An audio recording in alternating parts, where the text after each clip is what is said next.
as well, and that's just given him a free kick, hasn't it? Certainly has. That's just bad luck on Proctor's part. He's waving him by there to the right. He knows he's got more speed.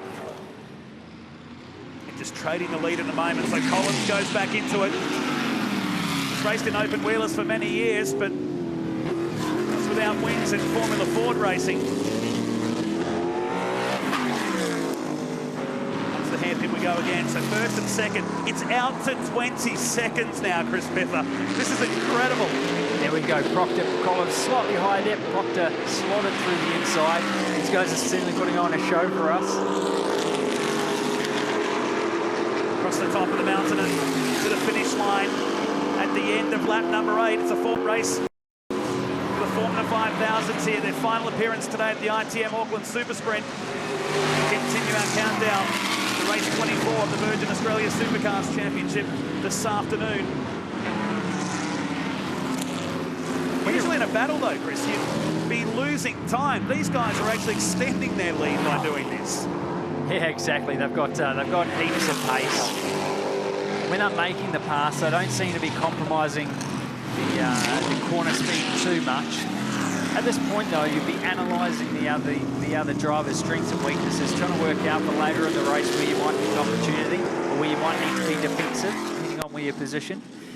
So they'll just be sizing each other up for when it counts. Go back to the battle between third and fourth position, 20 seconds behind the lead group, and this could be a change of position now as the reigning champion. No, he won't do it there. Brett Willis will be right on board with now. He's positioned himself well here, slightly wider. He should get a better exit. Doesn't quite get there though. Doesn't look like it's revving that hard out of the corners, does it? No, except there. Looked like he was quite relaxed with that sector, just waiting for the right opportunity. At the 25 of Martin. Push on through another one, the Talon MR1 chassis, built back in the mid-70s. Has some great names drive this car. Walter Wolf, the late Chris Amon, and later on was driven by the late, very sadly missed Gilles Villeneuve. Let's go for a lap with Brett Willis.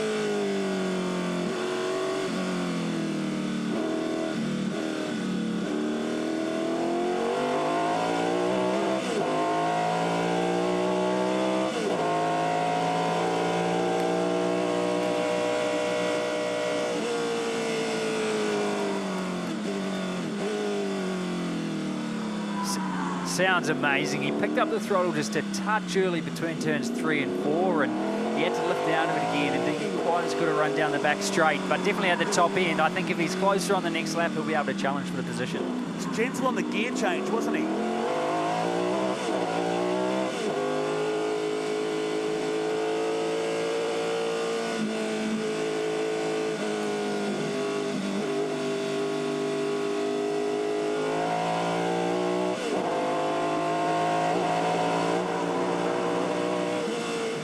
Full lap of this 2.9-kilometre circuit at Pukekohe Park.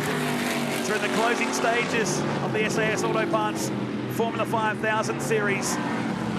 Even kept the old school helmet, well, the visor at least anyway from back in the day, keeping with the orange livery. I love that. He's actually closer on this lap. I reckon he's got a bit more top end. Good challenge for position into turn 5. He's looking and thinking about it, but not quite close enough. Great scrap. This is for third and fourth place. Collins continues. He's gone back into the lead. What's been going on? We're watching third and fourth on the circuit now. Tony Roberts further down the field has moved up another position on Glenn Richards. There's your leaderboard heading down into the final stages of this race. Here is the Tony Roberts McLaren and a 3-car battle heading down. I'm just having a look at the fastest laps by both of the lead cars. I think they were only 0.06 of a second different. These guys have been so close all weekend. Proctor looks to the inside. Collins gives him some space. But again, yeah, he lights up the rear tyres there. Now we've got another change of the lead happening here at the hairpin. As now Proctor retakes the lead. On lap 12, Collins snaps it sideways. They put Tony Roberts' car a lap down there in car 7, the McLaren. Right around the back of this Pukekohe Park circuit and to the finish line we go. There'll be 2 laps to go.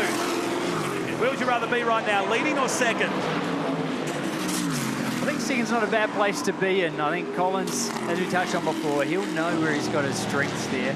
If he's nice and close with a lap or so to go, he'll be able to try and mount an attack on that final lap.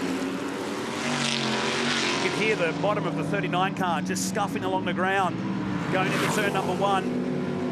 He's got the lead, and the margin's the biggest it's been, as we've got a couple of casualties down pits.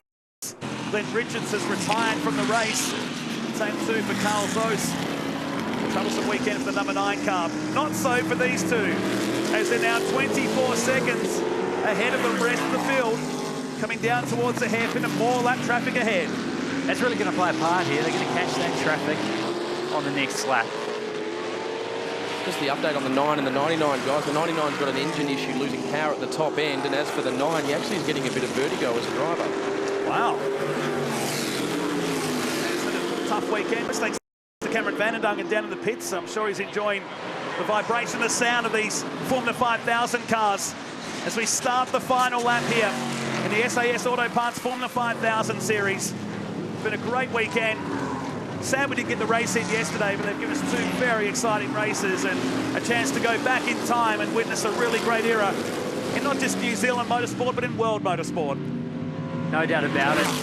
Proctor's actually opened up the gap slightly there. He was a bit lucky with his the timing of that lap traffic, managed to clear them nice and early into turn 1.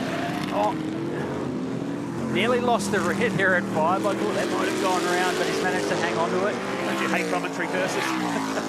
We all get it. They go past the Banks car that's been parked there for quite some time. But Clark Proctor and Collins have put on a fantastic show here today. They've traded the race lead on several occasions. And now the 59-year-old is going to go back-to-back in this weekend's round of the Formula 5000s. He finished second in the 2013 series, and that will be enough to give him the series lead at the end of round number 1. He picks up the win in the final race here today. This battle still goes on. Needed to get a good X out the Husqvarna here, but to have any opportunity to the start-finish line to mount a pass. Back slightly too far at this point. They'll just hold down that 3rd position. Another great battle went race long. Going to Martin ahead of Willis, the defending champion in this category. I know there's points on the line here, but just seeing these cars out on the circuit, it's just something special as Aaron Burson comes across the line there in 5th position. And Aerosmith got up to 6th place in the end there. And there is the number 50 car of David Banks. His race ended early. Thought that Magnum Wheels entry in the exact livery that it ran some 30 years ago, just tapping away on the steering wheel. Is that frustration, or maybe staying a bit warm inside the cockpit? How about this guy? He's plenty happy, and well, why not? Clark Proctor, the winner here today. Thoroughly enjoyed that racing today, Chris. Fantastic. It was exciting to watch. Collins and Proctor really put on a show out in front there. It was awesome to see those cars on the absolute